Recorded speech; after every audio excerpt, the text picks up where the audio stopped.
Ajo DJ Prince. You free boko there. Nyakopandom. Good. I hope boko. Nyakopasi. Bro me pa cho so boko there. Good. Yeah, we trade yam po Nyakopasi. Na hwemu kire se na wo twetwe mu Nyakopasi mu a ebetu dwa no honestly me insure. Me gidi ye se wo tie ni bi ona so tiefo bi ono so ti o ti na fie tie ye no. Ono so ebetu na trade ya dance ye se insure to me ye ne chefa. Na asa bi shim se ba ku from be Nyakopasi ben na ene ya beka wasem one in time Jewish. DJ Prince, me da say last week you be can say the owner asase we an be ba bu bia ten. Just na ke ti oso na etoda asem bitimi utimi ho bibi na etwa wadwene si Nyankopon asem so a na aboho mpa ye na afi ya hwehwem ne da be ya futusem nokre di nansen we multi TV so a never pi koso na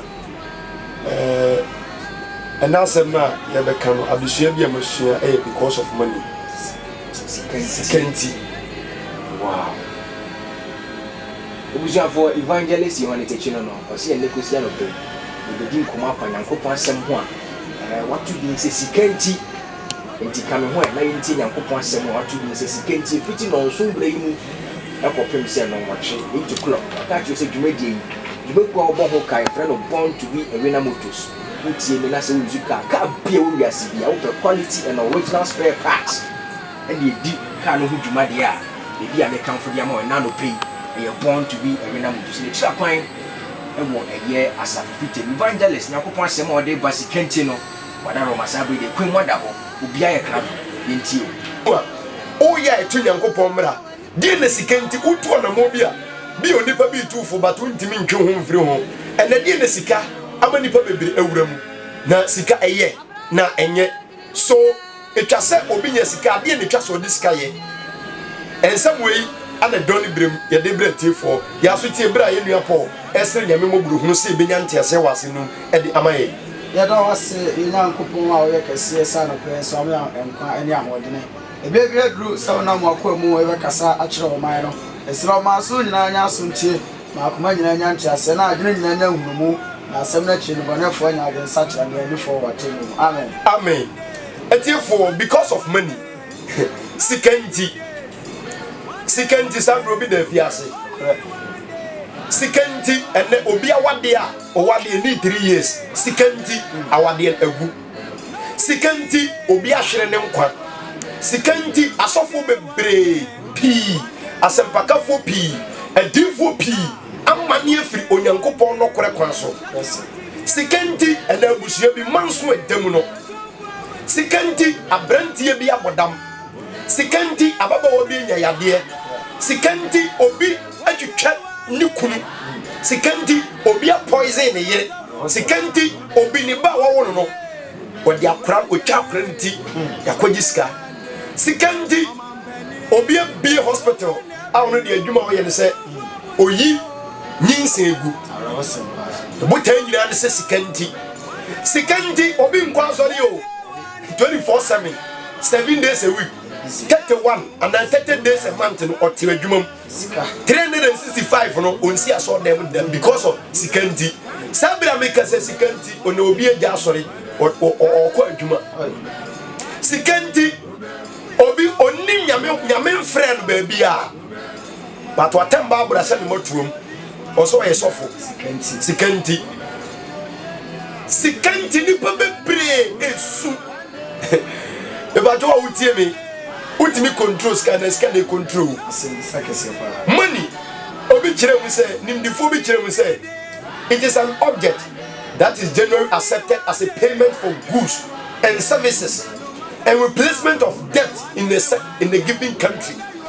Sika ya ade bia yenyira ya ye atuma ditua kai reto ade na oman bia agye atum ana oman bia agye atum te ubaga na highway sika bi uko Nigeria omu sika omu di uko US omu sika omu di Britain kese oman bia mu no agye saa de na efe sika eye bibi enkan se dodo na pipa me coins editua de editua ka obi ya dwuma ye editua ne ka na sika nya bone sika enye bone da na eno so anya papa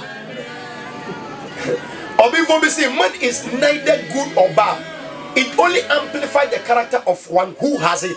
Osis kanya bonanya papa nemo eyi nipa kuro suban wo asika no kura na bedi wunsam no e kire wo suban sade wote ndi nipa bebre nya sika sika no de e wo mo ho that emiye hu wo suban nkasa obi su niska amiye hu no suban anopai nyadaje na yensam yi wo record bi only recording so mpato wo tie ni bi ni ye besi sikanti because of money. Job 13:20 asema ye bekai eniyama mienu pe ana me pesa tie fo ye mame Job chapter 13:20 Job 13 verse number 20 o se ade mienu pe ndi anopai etie fo nyamema ewiase so tefo ye na eti wiase wo wonya opportunity akonya wutie me eniyama mienu pe ana me pesa wo ye mame die di kan say Isaiah 47 verse 5 and the translation me pa chaw eniyama mienu mpesa wo ye mame die di kan say ye dai the sabre tina radio no ho ka na wutim tina sidi afi wotina sidi a John 21:2 and o se tia na muntie me ka di wotina sidi eniyama mienu no tina sidi afi kasa obo ade nyankopon yawe no enam so ede bere wiase no afi tie ye kasa Kristo mfa bone nche dipada amen sikandi ya yi obi edi afiri dwuma mu mesi sikandi obi wajani kunu sikandi obi kwatena abrochire na yira no ne tegama ha awu mansia num miensa no sikandi waware foforo ho sikandi en asori obi di boni ani papi ntimi nya dai anka oska sikandi yanka obi asem ewo abusuam ewo krobiam sise oska ese Ghana adia tum se wonye nya sika seidia o kan kwase asabi o kan kwase asam grana nipa be diedi ese oska asam na wo kan nyansa ni enso nipa be bwaje so ese oska ene sikandi o wi adru police station no kreda bonkum ni atam dia ko sie echi sikandi ya nipa be bre atom police station no munni fo but no mum no munya asem no musikanti e buago mo so anopai sikanti dia na wo ye abrante sikanti odo ba bia kwaje sikadro sikanti obiti abroche oni aboa kanama neda sikanti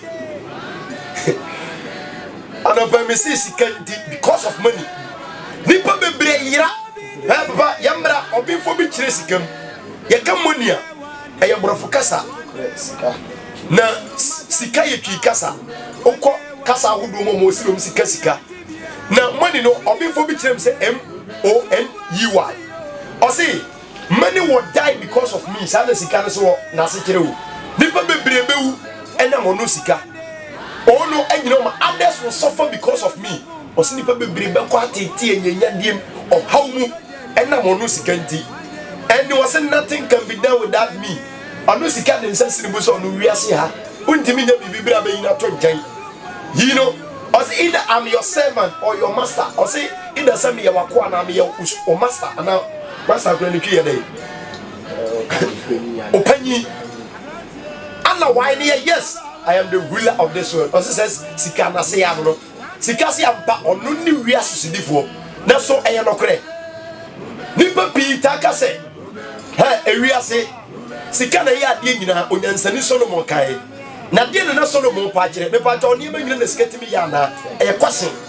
Solomon was talking about material things, not eternal things. Me ba mutie ne o no be dia bonyo sika na ya de nyina di sika nti onkwa so de sika nti onsum nyame sika nti okum ne ba sika nti okodin konkonsa kire obi wadwuma ama wo yade ne position ya dai ama no ne ato ni pele mu sikanti and the drum na jo 11 1 2 ni pa gira mia ema bi o mu gira se o mu ye 22 for mo de me madam no ma sikanti obi atam company material wi o ye e da wi company abaye dwuma wo mu wasankrata sikanti Osenkafo 1090 me pato Solomon asem no kan ti ne te ase. Solomon Osenkafo eti edu chichemo edu. Osese de ndu ade. Eti lo siesie aduane. Ndi onipa di wi an ni age. Ne na koma to ne yam. Se de ntie siesie aduane. Na nsa mate asefo ne je. Na nsa no obi we sese nsa bai. Enna obi so beka se alcoholic drink. Ba jo Solomon ma alcoholic drink wo se nsa. Koku ye nsa. Me pato Yesu awade ba ye koya awade ni me koku ye ni. Ye no nsa. Ba mo bi anu petese ne ni age da. Moment be guni nanim no ahwe nanim asesa. Ose nsa Matias fo digi o ka doko nsa emre. Ndina akura ba no na petese awosere da. Ba to man kalipo, o man coke, o man fanta, ni age. Bro ni ketu abi. Osena sika na ya de nyina. Ha na asem wo sika na ede. Ya de nyina. Na de sika ya de nyina nanso so Rockefeller Junior wawu. Sika ya de nyina so mansam se wawu. Ade na sika ya de nyina sika ntimi ntonkwa. Me pato we minti na be wiasa decathlon. Na rapa bise e wo kuma se na sante weje ha. Ade na sika ya de nyina antonkwa nyere. Ama ho. Ndi me pato wo tie me. Osenkafo asem na oka no Osenkafo 1019 no eye material things. Nduke Osenkafo 1 2 wose me yemfuo me do mfuo me sisi dan e de no de eye sika. But me pa achaw enye sika entonkwa. Onipa wuaji sika nya hwe me de babro be kyerew. Anopa yi ababawa o de ti mema mienu because of sika nti. Safo kotesi yi se de tie wo kyere mu kia no sika nti. Bra wo preach dwom o wo preach dwom na edi enti na wo preach sika nti. Wo ti asore nyame na afro be ti asore me pato edi enti a sika nti a.